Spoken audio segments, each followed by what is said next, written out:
하나님은 영이시니 예배하는 자가 신령과 진정으로 예배할지니라. 아멘. 다 일어서서 찬송가 3장으로 찬양 드리면서 8월 29일 주일 예배를 시작하겠습니다. 찬송가 3장입니다.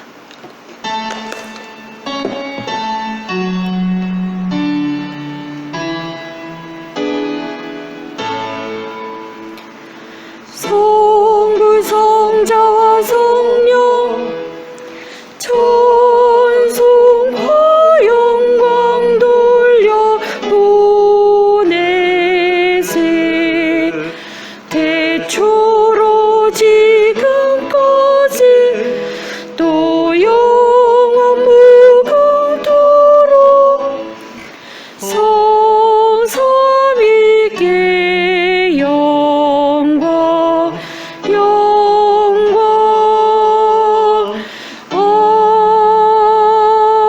아멘. 기도하겠습니다. 나는 주의 힘을 노래하며 아침에 주의 인자하심을 높이 부르오리니 주는 나의 요새시며 나의 환난 날의 피난처이심이니이다. 나의 하나님이여, 내가 주께 찬송하오리니 하나님은 나의 요새이시며 나를 긍휼히 여기시는 하나님이심이니이다. 아멘. 우리의 힘이 되시며 찬송이 되시는 하나님 아버지, 감사합니다. 저희들이 세상에서 환난을 당하지만 주님의 긍휼로 말미암아 소망을 가지고 주님을 바라봅니다. 오늘 이 아침에도 주님의 긍휼을 베풀어 주시어서 주님 앞에 나온 성도들로 주님을 찬양하게 하시고 주의 위로와 능력으로 세상을 이길 새 힘과 소망을 얻게 하여 주시옵소서. 이 모든 말씀 예수님의 이름으로 기도합니다. 아멘.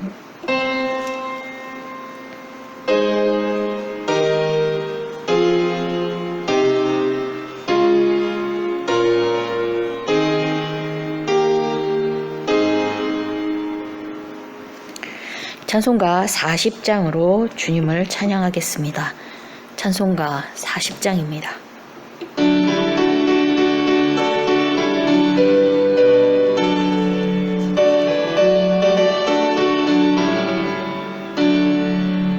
찬송으로 보답할 수 없는 큰 사랑, 주님께 영광 할렐루야.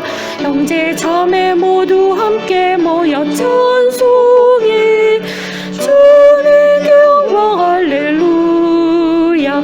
하나님의 자녀여, 크게 찬송 부르며 밝고 거룩한 길로 기쁨으로 나아가 주의 보좌 앞으로 속히 들어가겠네.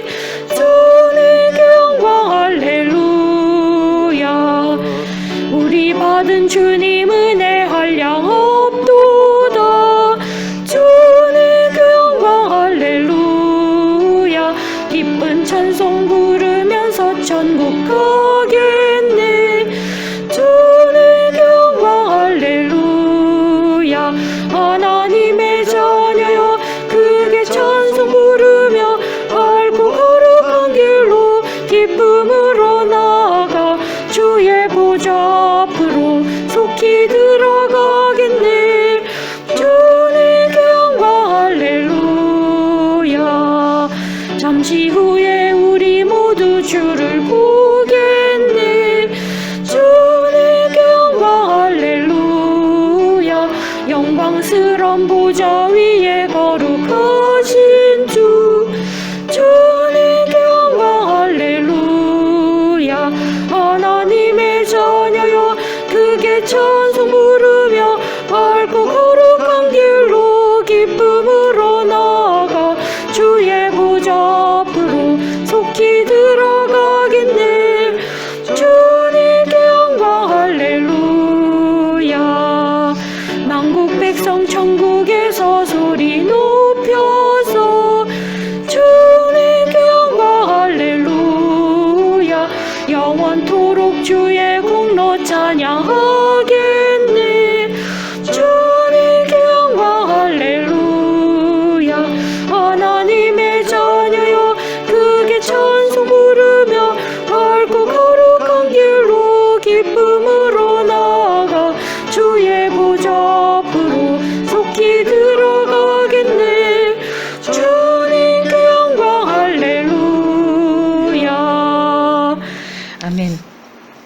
교독문 85번 요한일서 4장을 함께 교독하겠습니다. 교독문 85번 요한일서 4장입니다. 사랑하는 자들아, 우리가 서로 사랑하자.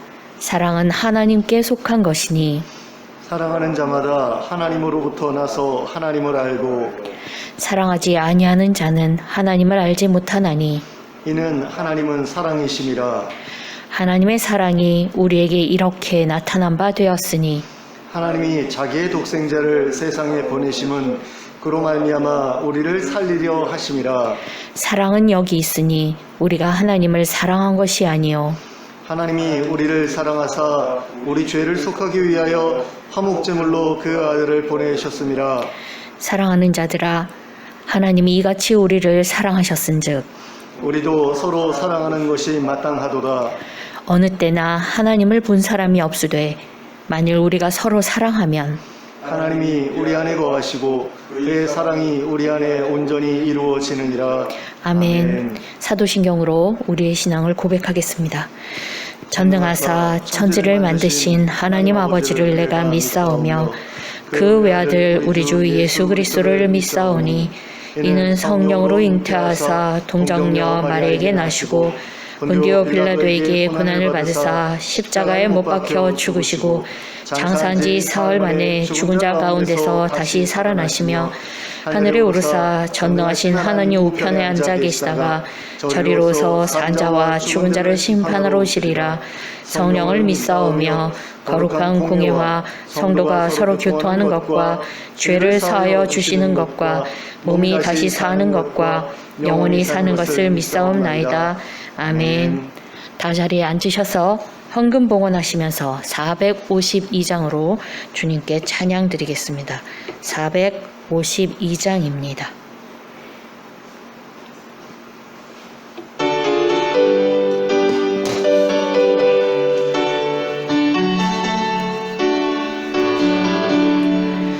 내 모든 소원 기도의 제목 예수님 닮기 원함이라.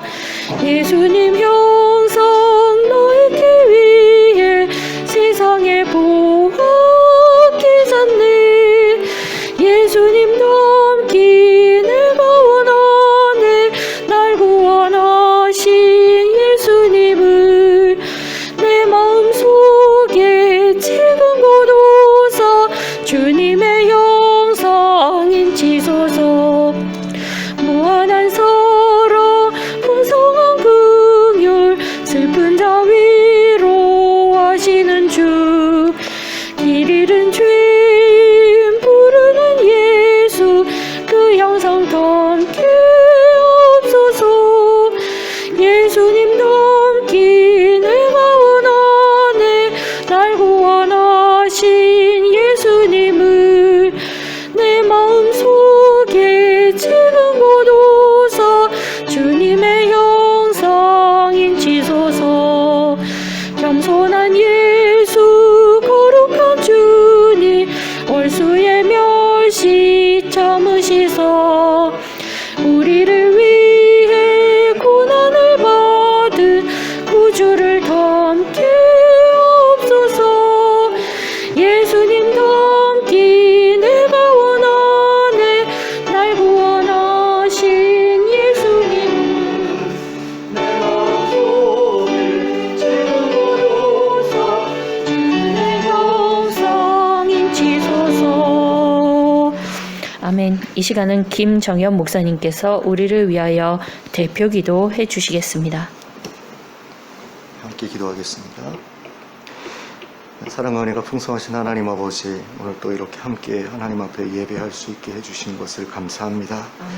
하나님을 알지 못하고 살다가 비극적인 운명을 맞이할 수도 있었는데 하나님께서 저희를 긍휼히 여겨주시고 불쌍히 여겨주셔서 이렇게 하나님을 알게 하시고 또 하나님을 만나러 나오게 하시고 하나님과 함께 동행할 수 있게 해주신 은혜가 얼마나 큰지 모르겠습니다. 하나님 이 은혜를 항상 기억하면서 하나님 의지하며 살아가는 인생 되게 하여 주시고 하나님의 일하심을 계속해서 지켜보면서 하나님 그 은혜에 감사하고 또 하나님의 그 역사에 놀라는 그런 일들이 우리의 인생 가운데 지속되게 하여 주시길 간절히 원합니다. 아멘. 하나님, 코로나로 인하여서 굉장히 힘들고 어려운 시기를 보내고 있습니다.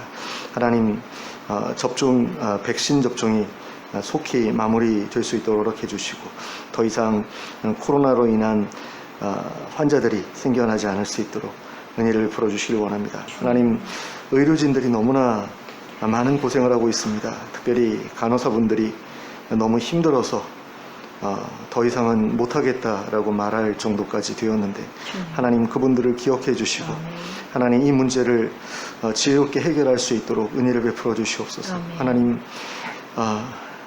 남을 돕는 일도 좋지만 그렇게 남을 돕다가 과로로 쓰러지고 또 죽고 하는 그런 일들이 생기는 것, 하나님, 너무나 안타까운 일이 아닐 수가 없습니다. 하나님, 불쌍히 여겨주시고 하나님, 속히 이 문제가 해결되어서 더 이상 그렇게 정말 갈아 넣는다라는 표현이 생길 정도로 힘든 그런 상황이 지속되지 않을 수 있도록 하나님 도와주시길 원합니다.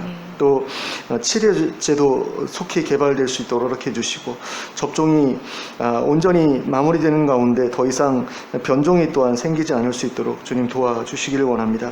하나님, 경제적으로 굉장히 어려운 그런 상황 가운데 들어가서 많은 이들이 삶의 고통을 호소하고 또 때로는 극단적인 선택을 하는 그런 일들도 있는 것을 봅니다. 하나님의 도우심이 정말로 필요한 시기입니다. 또 우울증으로 고통받는 이들도 상당히 많이 늘어났습니다. 하나님, 이러한 상황 가운데서 하나님을 의지하는 것이 어떤 의미가 있는 것인지를 하나님, 저희로 분명하게 경험할 수 있도록 허락해 주시기를 원합니다. 하나님, 많은 이들이 하나님 의지해봤자 소용없다라고 말하는 그런 일들이 계속해서 벌어지고 있는데 하나님, 그런 가운데서도 하나님 외에 소망이 없음을 하나님, 저희로 깨닫게 하여 주시고 더욱더 하나님을 의지하는 가운데 새로운 삶을 시작할 수 있는 그 새로운 세상이 시작될 것에 대한 소망을 저희가 분명하게 붙들 수 있도록 도와주시기를 원합니다. 하나님, 나이가 들어서 노년에 건강에 어려움을 겪고 계시는 분들 하나님, 한 분 한 분 찾아가 주시고 만나 주시기를 원합니다. 우리 성도님들 한 분도 아프지 않았으면 좋겠는데 하나님, 이미 아픈 분들 하나님께서 치유해 주셔서 깨끗하게 회복될 수 있었으면 좋겠습니다. 그리고 노년에 더욱더 건강하게 하나님과 동행하는 그런 삶을 살아가실 수 있었으면 좋겠습니다. 하나님, 도와주시옵소서. 또 여러 가지 질병과 또 수술로 인하여서 어려움 겪고 계신 분들을 하나님 기억하여 주시고 고통이 심해져서 괴로워하는 일들이 줄어들도록 하나님께서 치유하여 주시고 또 역사하여 주시기를 간절히 원합니다. 하나님의 은혜 가운데 우리 어르신들 모두가 다 건강할 수 있도록 허락해 주시고 또 하나님께서 지켜보고 계시고 또 돌봐주고 계신다라는 것을 하나님 자신의 그 몸의 변화를 통해서 계속해서 확인해 나가는 그런 은혜를 누릴 수 있도록 도와주시옵소서. 하나님, 저희가 하나님의 자녀로 부르심을 받았는데 하나님 앞에서 온전하게 바르게 살고 있는지 스스로를 돌아볼 수 있도록 해주시고 하나님 앞에서 부끄러움 없는 그런 삶으로 계속해서 나아갈 수 있도록 하나님 도와주시길 간절히 원합니다. 하나님의 은혜 가운데 저희가 하나님의 자녀다운 모습으로 살아갈 수 있기를 원합니다.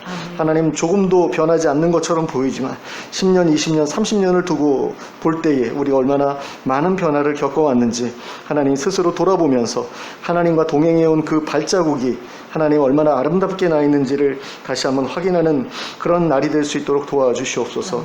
많은 이들이 믿어봐야 소용이 없다라고 말하는 그런 현실에 대해서 아니라고 변화될 수 있다고 또 내가 변화됐다고 증거할 수 있는 저희들 되게 하여 주시옵소서. 또 세계 여러 곳에 흩어져서 사역하다가 한국으로 돌아온 선교사님들이 계시는데 하나님 그분들을 기억해 주시고 그분들의 사역이 지속될 수 있도록 다시 나아갈 수 있는 길을 열어주시고 특별히 이집트 이현약 선교사님 가정과 또 알바니아 김재설 선교사님 가정이 한국에 들어와 있는데 이제 얼마 안 있어서 다시 사역지로 나가야 하는 그런 상황이 됩니다. 하나님 그때까지 안전하게 잘 지낼 수 있도록 허락해 주시고 또 백신 접종을 완벽하게 마무리 짓고 나갈 수 있도록 도와주시고 그래서 현지에서 사역하는 동안에 더 이상 어려움 겪지 않을 수 있도록 은혜를 베풀어 주시옵소서. 또 하나님 아프가니스탄에서 미군이 철군하면서 여러 가지 문제들이 계속해서 발생하고 있습니다. 많은 일들이 벌어지고 있는데 그 끔찍한 일들 가운데서 하나님의 백성들을 하나님 지켜주시고 보호해 주시기를 원합니다. 한국을 도와서 일하다가 한국으로 이제 들어오게 된 많은 아프가니스탄 사람들을 하나님 기억해 주시고 그분들이 한국에 잘 정착해서 살아갈 수 있도록 허락해 주시고 또 본국에서 만날 수 없었던, 만나기 힘들었던 기독교 신앙과도 접촉하게 될 텐데 하나님 좋은 이미지를 그들이 경험할 수 있도록 허락해 주시고 그래서 하나님을 알고 하나님께로 나아가는 그런 삶이 그들에게도 가능해질 수 있도록 은혜를 베풀어 주시길 원합니다. 그러나 우리가 그것을 강요하거나 그들에게 억압적인 그런 태도로 나가지 않을 수 있도록 허락해 주시고 하나님 정말로 하나님께서 원하시는 방식으로 그들에게 접근하고 그들에게 사랑을 보여주고 그들을 섬기는 모습을 보여줄 수 있도록 저희를 이끌어 주시옵소서. 하나님 저희가 예배 가운데 하나님 앞에 나아가기를 원합니다. 하나님의 임재를 경험하기를 원합니다. 하나님의 음성 듣기를 원하고 하나님의 만져주심을 기대합니다. 하나님 이 시간에 저희들끼리 모여서 노래하고 또 떠들고 하다가 끝나는 그런 모임 아니라 하나님께서 찾아오셔서 만나주시는 그런 시간 될 수 있도록 허락해 주시고 그 교제 가운데서 큰 기쁨과 큰 은혜를 체험하고 돌아갈 수 있도록 은혜 베풀어 주시옵소서. 예수 그리스도의 이름으로 기도하였습니다. 아멘.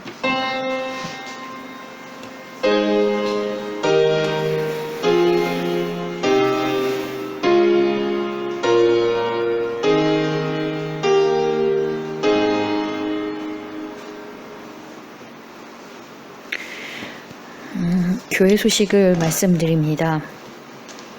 사실 별다른 교회 소식은 없고요. 부탁 말씀입니다. 작년부터 코로나로 인해서 교회에 모여서 예배를 드리지 못하고 비대면 예배로 자주 전환이 되다 보니까 우리가 알게 모르게 하나님을 향한 그런 마음이 둔해지고 또 게을러져서 주님께 드리는 예배에 대해서 많이 소홀해졌다라는 것을 느낍니다. 사실은 요즘처럼 어려울 때일수록 더욱 주님을 향하여 나아가야 하는데도 그렇다는 겁니다. 그래서 이제는 저희들이 다시 마음을 다잡고 힘을 내서 모든 것을 주관하시는 주님 앞에 주일은 물론이고 매일 매 순간 예배자로 서는 그런 여러분들 그리고 제가 되기를 원합니다. 그리고 이제 우리들의 교우 관계도 소원해지지 않도록 또 주님의 그 공동체가 주님 안에서 하나 되어서 든든하게 서가도록 서로 간에 관심 어린 인사와 섬김으로 서로 교제하는 데 힘썼으면 좋겠습니다. 기타 교회 소식은 주보를 참조해 주시기 바랍니다. 이제는 저희가 앞뒤를 둘러보면서 이제 인사를 나눠볼까요? 예수님의 이름으로 사랑하고 축복합니다. 사랑하고 축복합니다. 오늘 우리에게 주신 하나님의 말씀은 마가복음 8장 1절에서 10절까지의 말씀입니다. 마가복음 8장 1절에서 10절까지를 여러분과 제가 합독하여 읽겠습니다. 준비가 되셨습니까? 시작. 그 무렵에 또 큰 무리가 있어 먹을 것이 없는지라 예수께서 제자들을 불러 이르시되 내가 무리를 불쌍히 여기노라. 그들이 나와 함께 있은지 이미 사흘이 지났으나 먹을 것이 없도다. 만일 내가 그들을 굶겨 집으로 보내면 길에서 기진하리라. 그 중에는 멀리서 온 사람들도 있느니라. 제자들이 대답하되 이 광야 어디서 떡을 얻어 이 사람들로 배부르게 할 수 있으리이까? 예수께서 물으시되 너희에게 떡 몇 개나 있느냐? 이르되 7이로소이다 하거늘 예수께서 무리를 명하여 땅에 앉게 하시고 떡 7개를 가지사 축사하시고 떼어 제자들에게 주어 나누어 주게 하시니 제자들이 무리에게 나누어 주더라. 또 작은 생선 2마리가 있는지라 이에 축복하시고 명하사 이것도 나누어 주게 하시니 배불리 먹고 남은 조각 7광주리를 거두었으며 사람은 약 4,000명이었더라. 예수께서 그들을 흩어 보내시고 곧 제자들과 함께 배에 오르사 달마누다 지방으로 가시니라. 아멘. 오늘 본문은 그 무렵에 또 큰 무리가 있어 먹을 것이 없는지라 하고 시작되고 있습니다. 그래서 우리는 갑자기 이게 무슨 일이지? 할 수 있겠지만 잘 생각해보면 오늘의 본문 이야기가 그 앞에 나온 마가복음 7장의 끝부분과 연결되어 있다는 것을 알 수 있습니다. 그 오늘의 이야기는 예수님이 이방인들의 땅 데가볼리 지역에서 귀 먹고 말 더듬는 자를 고쳐주신 사건 이후에 전개되는 일이라는 것입니다. 그런데 마가복음 7장은 그 치유의 기사를 어떻게 끝맺음하고 있습니까? 예수님께서 당신이 귀 먹고 말 더듬는 자를 고쳐주신 것에 대해서 아무에게도 말하지 말라고 경고하실수록 그들이 더욱 널리 전파하였다라고 되어 있습니다. 그러면 오늘 본문 1절에 그 무렵에 또 큰 무리가 있어 먹을 것이 없는지라 하는 말이 뜬금없이 생각되지는 않잖아요. 아마도 예수님께서 귀 먹고 말 더듬는 자를 고쳐주신 일이 데가볼리 지역에 널리 퍼져서 그 이야기를 들은 사람들이 자기들의 병을 고쳐달라고 예수님께로 몰려들었겠구나 생각할 수가 있는 것입니다. 그런데다가 예수님이 귀 먹고 말 더듬는 자를 고쳐주신 후에 다른 지역으로 옮겨가셨다라는 말씀이 없기 때문에 오늘 본문의 배경이 되는 것도 역시 데가볼리 지역, 곧 이방인들의 지역이고 그러므로 예수님께 몰려온 많은 무리들도 대부분이 이방인이었겠구나 하는 것을 짐작할 수 있습니다. 그런데 예수님께 몰려온 무리들에게는 지금 먹을 것이 없다고 했습니다. 왜냐하면 2절에 보니까 그들이 예수님을 찾아온 지 벌써 사흘이나 되었기 때문입니다. 처음엔 이들이 예수님과 얼마 동안이나 같이 있을 계획으로 왔는지 성경에 나와 있지 않아서 잘 모르겠습니다. 그러나 예수님을 찾아온 지 사흘 만에 먹을 것이 다 떨어졌다는 얘기는 그들이 예수님을 찾아온 여행 계획이 사흘보다 더 길지 않았다라는 거겠죠. 그런데 그들은 집으로 돌아갈 때 먹을 양식을 생각하지 않고 그때까지 자기들이 계획했던 여행 기간을 훌쩍 넘겨서 예수님의 옆에 쫙 붙어 있었다는 것입니다. 그러면 그들은 왜 이렇게 여행 계획보다 더 오랜 시간 동안 예수님과 함께 있기를 선택한 것일까요?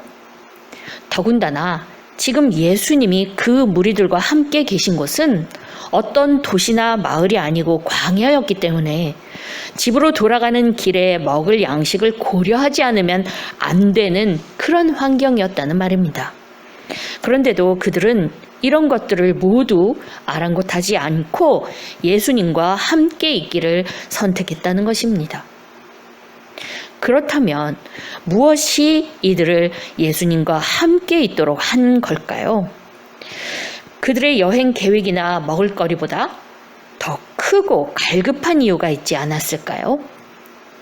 오늘 본문에는 분명하게 기록되어 있지 않지만 우리는 그동안 예수님이 해오신 사역의 패턴으로 보아 몇 가지 이유를 짐작할 수 있습니다. 먼저는 예수님이 당신께 병을 고쳐달라고 찾아온 사람들을 한 사람도 외면하지 않고 다 고쳐주셨기 때문이었을 것입니다. 이때 예수님께 모여든 사람이 줄잡아 4,000명이었다고 할 때에 그들 가운데에 끼어있는 병자들도 상당히 많은 인원이었을 것이고 그들을 다 고쳐주려면 시간도 아주 많이 걸리셨겠죠.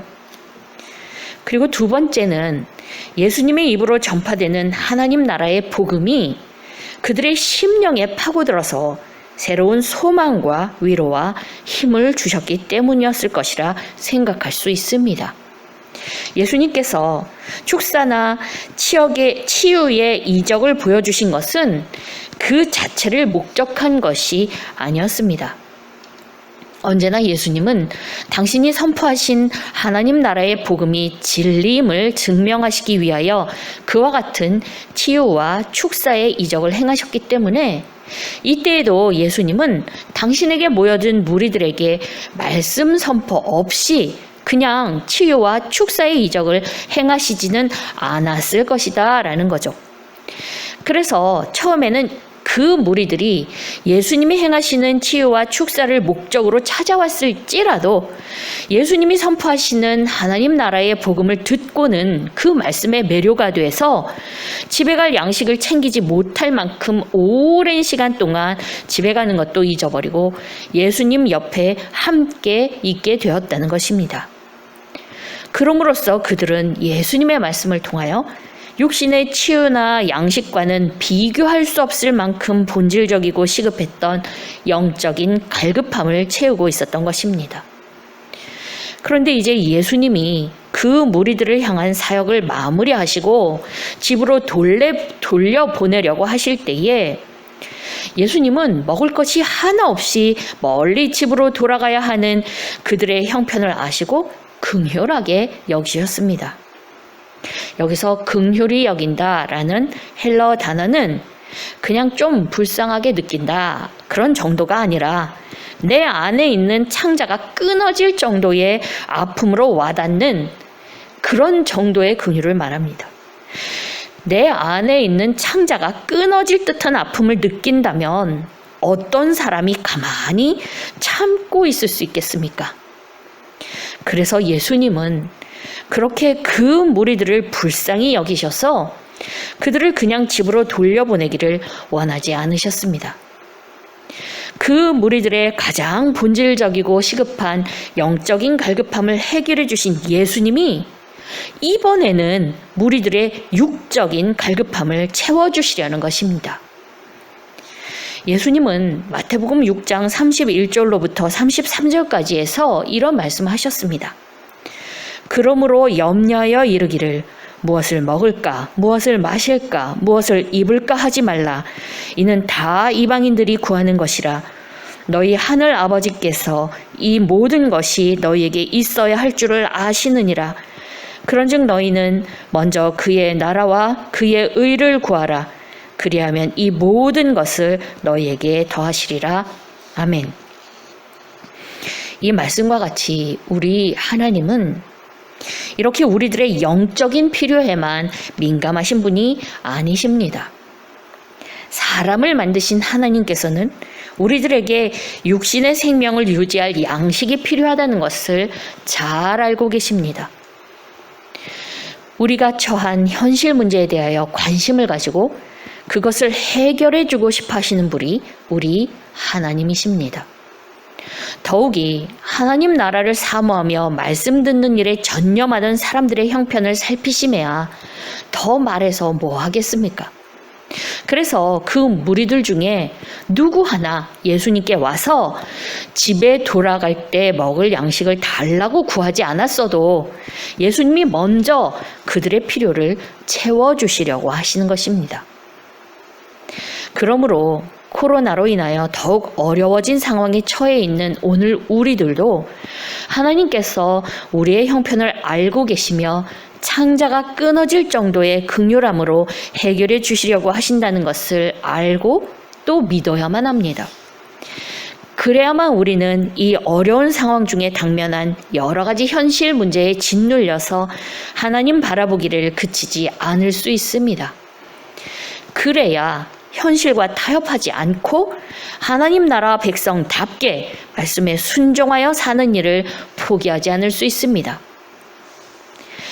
그렇게 여전히 어려운 중에도 하나님 나라를 구하며 그의 백성답게 살면서 우리는 또한 기도해야 합니다. 현재의 상황을 불평하지도 염려하지도 말고 다만 모든 일에 기도와 간구로 우리가 구할 것을 감사함으로 하나님께 아뢰어야 합니다. 그리하면 모든 지각에 뛰어난 하나님의 평강이 그리스도 예수 안에서 우리의 마음과 생각을 지키시고 그런즉 너희는 먼저 그의 나라와 그의 의를 구하라. 그리하면 이 모든 것을 너희에게 더하시리라 하고 말씀하신 대로 주님께서 우리의 필요를 채우시는 그 은혜를 우리는 경험하게 될 것입니다. 그러면 예수님은 4,000명이나 되는 큰 무리들의 먹을 양식을 어떻게 해결해 주셨을까요?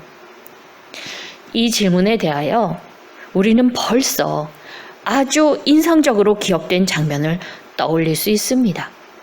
바로 마가복음 6장에 기록된 오병이어의 표적입니다. 그러나 예수님의 제자들은 예수님이 그 무리들을 먹이려고 하실 때에 참 회의적인 반응을 보입니다. 그냥 말씀으로 듣기만 한 우리들도 쉽게 떠올릴 수 있었던 오병이어의 때를 직접 경험한 제자들이 이것을 기억하지 못하고 이 광야 어디서 떡을 얻어 이 사람들로 배부르게 할 수 있으리까 한 것입니다. 그러면 제자들은 왜 오병이어의 때와 같은 일을 기억하지 못하고 현실에 묻혀서 회의적인 답변을 하게 된 것일까요?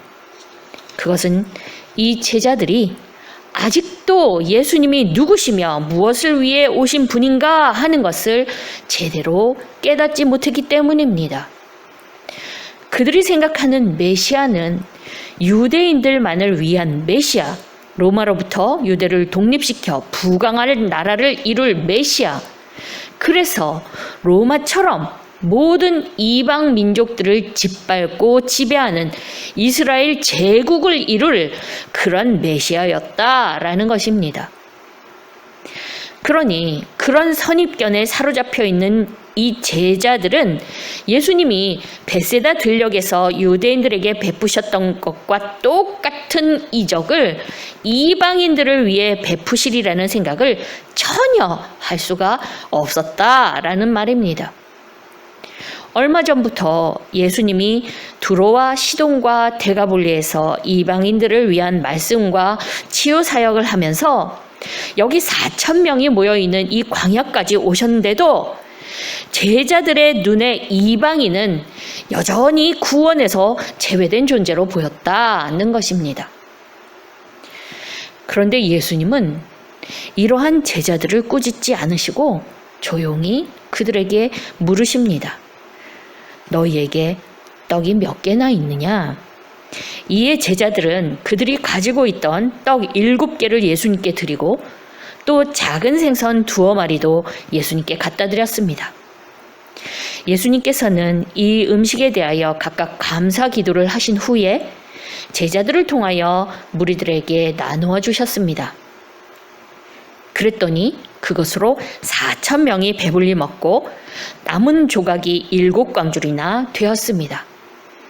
예수님께서 그 큰 무리들의 육신의 필요를 풍성하게 채워주신 것입니다.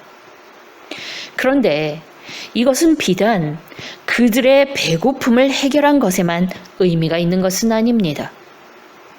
유대인들에게 행하신 오병이어의 표적과 똑같이 이 칠병이어의 기적은 이방인들을 향한 하나님의 사랑이 어떠함을 보여주는 표적이었다라는 말입니다. 곧 칠병이어의 표적은 예수님께서 장차 유대인뿐만 아니라 이방인들을 위해서도 십자가에서 물과 피 다 쏟아 구원하실 것을 말씀하시는 것이었습니다. 이러한 의미는 오병이어의 때와 칠병이어의 때에 배불리 먹고 남은 조각이 얼마나 되었는지에 대한 표현을 비교해보면 더욱 확실히 알 수 있습니다. 유대인들을 위하여 베푸신 오병이어의 표적에서는 남자만 5,000명이 먹고 남은 조각이 12바구니였습니다. 12바구니, 이것은 유대인들을 위한 메시아 잔치, 곧 요한계시록에 기록되어 있는 어린 양의 혼인잔치, 완성된 하나님 나라에서 예수님과 함께 참여하게 되는 그 잔치의 풍요로움을 상징합니다. 열둘이라는 숫자는 구약에서 이스라엘의 12지파를 상징하는 숫자이기 때문입니다. 그런데 오늘 본문인 칠병이어에서 4,000명의 무리들이 배불리 먹고 남은 조각은 모두 7광줄이라고 하였습니다. 여기서 7은 신명기 7장 1절에 나온 가나안 7족속으로부터 연상되는 이방인들을 의미하는 숫자입니다. 그러니 7광줄이는 이방인들을 위하여 열리는 풍요로운 메시아 잔치를 의미하는 것입니다. 거기다가 바구니는 주로 유대인들이 사용하던 용기인데 반해서 광주리는 보다 일반적으로 사용되었던 용기임을 생각하면 예수님께서 이방인의 땅 대가불리에서 베푸신 칠병이어의 표적은 확실히 예수님의 구원 사역에는 이방인들까지도 포함되어 있음을 나타내 보여주는 것이었다 하는 결론을 얻을 수 있습니다.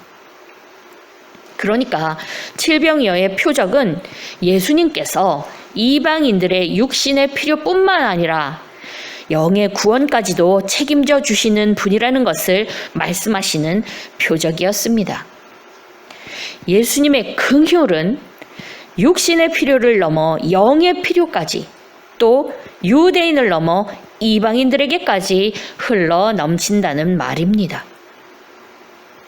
그런데 우리는 예수님께서 이방인들의 영육간의 구원과 필요를 채워주시기 위해 제자들을 사용하셨다는 것을 주목하여 보아야 합니다.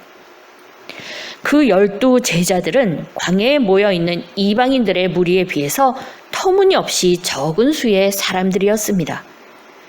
그리고 그들은 떡 7개와 작은 물고기 2마리밖에는 가진 것이 없었으며 또 그걸 가지고 그 많은 사람들을 먹일 만한 능력도 생각도 전혀 없었습니다. 그런데도 예수님은 그들을 통하여 그 많은 수의 이방인들을 먹이기 원하셨다는 것입니다. 그리고 그 예수님은 오늘 우리 성도들을 통하여 그와 같은 일을 하기를 원하고 계십니다. 오늘날 기독교인의 입장에서 예수님 당시에 이방인과 같은 위치에 있는 사람들을 소위 불신자 또는 세상 사람들이라고 할 때에 예수님은 우리 성도들을 통해서 세상 사람들에게 당신의 긍휼을 나타내 보여주고 싶어 하신다라는 것입니다. 그러면 우리는 어떻게 이 사명을 감당할 수 있습니까? 우리도 12 제자처럼 세상 사람들에 비해 매우 적은 인원수이고 세상 사람들의 필요를 채워줄 능력도 없고 충분한 물질도 가지고 있지 않은데 말입니다. 그러나 우리는 할 수 있습니다. 예수님이 제자들에게 하라고 하신 그대로 따라하기만 하면 됩니다. 그러면 예수님이 제자들에게 이방인들을 위하여 가장 먼저 하게 하신 일은 무엇이었을까요? 그것은 5절에서 보는 바와 같이 제자들이 가지고 있는 것을 예수님께로 가지고 나오게 하신 것입니다. 제자들은 예수님의 말씀에 순종하여 그들이 가지고 있는 7개의 떡과 2마리의 작은 물고기를 예수님께 드렸고 예수님은 그것을 가지고 4,000명이나 되는 사람들을 배부르게 먹이셨습니다. 그러므로 우리도 이와 같이 내가 가진 것이 얼마나 되느냐, 많으냐, 적으냐 그런 것과는 상관없이 단지 나에게 있는 것을 주님께 드리기만 하면 됩니다. 사실 우리가 세상 사람들을 돕기 위해 가지고 있는 자원이 부족하다라는 것은 우리가 신경 써야 할 문제가 아닙니다. 그것은 주님께서 신경 쓰셔야 할 문제입니다. 왜냐하면 주님은 우리가 가지고 있는 자원들이 얼마나 부족한지에 대해서 잘 알고 계실 뿐만 아니라 우리가 말씀에 순종하여 드린 그 적은 것으로 나를 포함하여 수많은 사람의 필요를 채우실 충분한 능력을 가지고 계시기 때문입니다. 5병이어와 7병이어의 표적처럼 십자가의 그 은혜처럼 우리가 상상할 수 없는 방법까지도 사용하셔서 말입니다. 그러면 우리가 신경 써야 할 것은 무엇일까요? 먼저 그것은 우리 안에 예수님의 긍휼한 마음이 있게 하는 것입니다. 오늘 7병이어의 표적도 우리 주님의 긍휼에서 비롯되었고 또 예수님의 십자가도 죄로 죽을 수밖에 없는 우리를 긍휼하게 여기셨기 때문에 비롯된 것이 아닙니까? 뱃속의 창자가 끊어지는 것 같은 긍휼한 마음이 그 사랑이 자기 목숨까지도 내어주고 이뤄낸 구원 역사의 원동력이었던 것입니다. 그리고 또한 우리는 우리를 구원하신 주님의 긍휼을 마음에 품고 제자들처럼 세상 사람들의 영적인 필요와 육적인 필요를 채우기 위하여 우리가 가진 것을 주님께 드리는 것에 신경 써야 합니다. 그리고 가만히 서서 하나님께서 어떻게 역사하신지 보고 즐거워하면서 그 은혜를 나누어 주기만 하면 되는 것입니다. 얼마 전에 저는 벌거벗은 세계사라는 TV 프로그램을 통하여 미국의 경제 대공황 시대를 살았던 사람들이 그 시대를 어떻게 기억하는지에 대해 알게 되었습니다. 밀가루 포대로 아이들의 옷을 해 입혀야 했을 만큼 경제적으로 매우 어려운 시절이었음에도 불구하고 그들은 그때를 회상하며 그 좋았던 시절이라고 답했다고 합니다. 왜냐하면 그 어려움 속에서 다투지 않고 서로 도우면서 화목하게 살았기 때문이라고 합니다. 저는 훗날 코로나로 인하여 경제가 점점 어려워져가는 이 때를 회상하는 세상 사람들이 그리스도인들로 인하여 좋았던 시절이라고 말하게 되었으면 좋겠습니다. 그들로 인하여 하나님의 은혜가 그 어느 때보다 세상 사람들에게 흘러 넘치던 시절이라는 고백을 듣게 되었으면 좋겠습니다. 바라기는 우리 새생명교회 성도들은 모두 우리를 구원하신 주님의 긍휼을 마음에 품고 제자들처럼 우리가 가진 것을 주님께 드려서 세상 사람들의 필요를 채우시고 구원하시는 주님의 사역에 참여하는 믿음과 긍휼과 헌신의 성도들이 다 되시기를 예수님의 이름으로 축원합니다. 아멘. 함께 기도하겠습니다. 저희들과 같은 이방인들까지도 긍휼하게 여기셔서 예수님의 십자가로 구원하신 하나님 아버지 은혜를 감사합니다. 저희들 코로나로 인하여 다른 때보다 경제적으로 환경적으로 건강에 있어서도 많이 어려운 가운데 있지만 오늘 저희들에게 주신 말씀 의지하여 저희들의 영육간의 필요를 채우시는 주님을 바라보오니 주님의 긍휼로서 우리를 채워주시옵소서.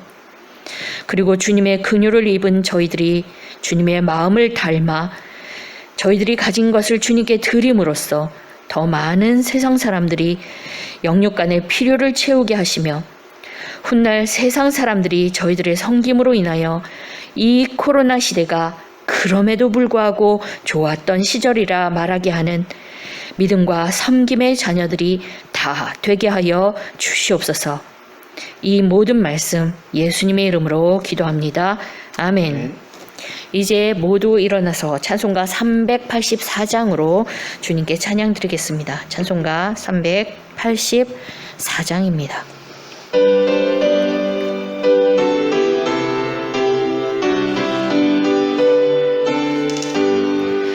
너의 갈 길 다가도록 예수 인도하시니 내 주 안에 있는 긍휼 어찌 의심하리요. 믿음으로 사는 자는 하늘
함께 기도하겠습니다.